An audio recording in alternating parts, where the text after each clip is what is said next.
Så det kan være, at du sådan lige her til at begynde med lige skulle ridse op sådan kort, hvad din bog egentlig handler om. Jamen, den handler om 2.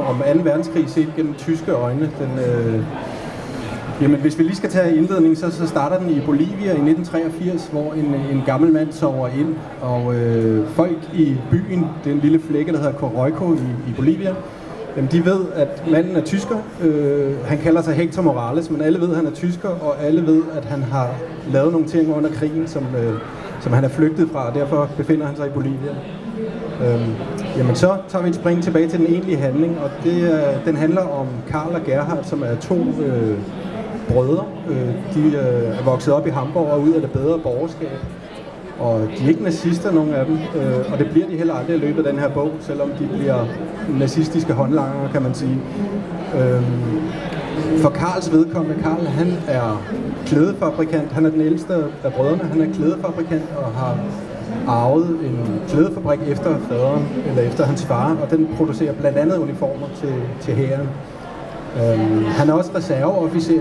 Han har slået i 1. verdenskrig, og han er officer af reserven, så da Tyskland går i krig mod Polen i 39, der bliver alle reserverne indkaldt, og det gør Karl også.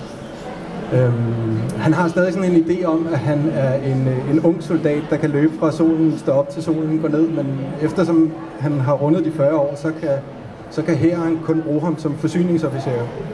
Og det bliver han så, og han er blandt andet med i Belgien og i Frankrig, og han er med under Operation Barbarossa, da tyskerne går ind i Rusland. Og på den måde så oplever han Østfronten fra sin grummeste side, fordi at, jamen, han er ikke frontsoldat, han oplever mere alt det, der er bag ved krigen. Gerhard er 2 år yngre, og han er universitetsprofessor. Han er noget mere introvert type end hans storebror. I starten af bogen, der bliver han angivet til Gestapo for nogle ting, han har sagt om partiet og om der Führer. Og Gestapo, de tvinger ham til at arbejde for sig som meddeler. Og jamen, det gør han så. Og så på et tidspunkt, så er der en kollega, der henvender sig til ham og tilbyder ham, at han kan blive overført til en SS-transportafdeling. Og det gør han, eller det takker han ja til. Ikke fordi han har lyst til at arbejde for SS, men fordi han ikke har lyst til at arbejde for Gestapo. Og på det her tidspunkt er det så fremskredet, så alle mænd i Tyskland ved, at de nok på en eller anden måde kommer i krig.